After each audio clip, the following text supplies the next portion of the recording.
Maryland's the latest state to take action. Their Governor Larry Hogan joins me now. And Governor, good morning to you. So, anyone who works for the state cannot download the app. Essentially, is that the order from your office?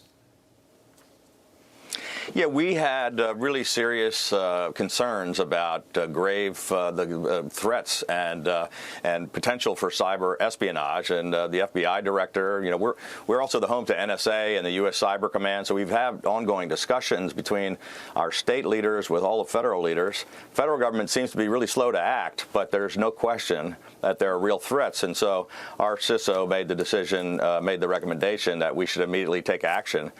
Just one or two state employees that were, using TikTok on their state devices could have, compromised a lot of very important information. Yeah, and on that, what are you afraid of, Governor? What concerns you there?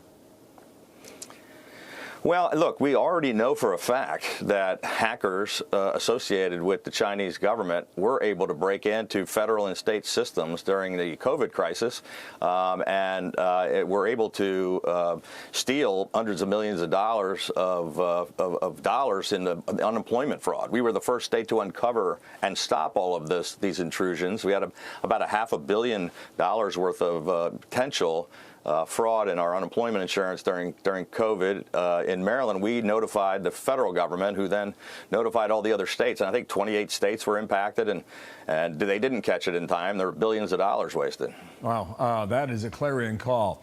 Christopher Wray, last Friday, University of Michigan. Here's what he said. He said, all these things are in the hands of a government that doesn't share our values and that has a mission that's very much at odds with what's in the best interest of the U.S. That should concern us. The Chinese government has shown a willingness to steal Americans' data on a scale that dwarfs any other. So you lead the way. Yesterday, Greg Abbott in Texas did it. We got a map here. Nebraska's involved, South Dakota and South Carolina. What's everybody else waiting on? Well, what I'm wondering is what the federal government is waiting on, because they're the ones that are issuing these warnings and talking with our leaders at the state level, and yet they're not taking action. As you were just talking about in the lead-in, the Trump administration wanted to take this action and was stopped from doing so, but we're now 3 years into this, this investigation, so to speak, when everybody knows about the concern. They're issuing warnings. The president could take the exact same actions that I took and that other governors have taken, at least with all the whole federal government agencies and systems and employees. And then, there's discussions on Capitol Hill about the potential to take some action by Congress, but there's, a whole lot of talk and not a whole lot of action, which is why we decided we had to move forward. Mm-hmm. Last point. Have you been contacted by other governors, or have you reached out to them?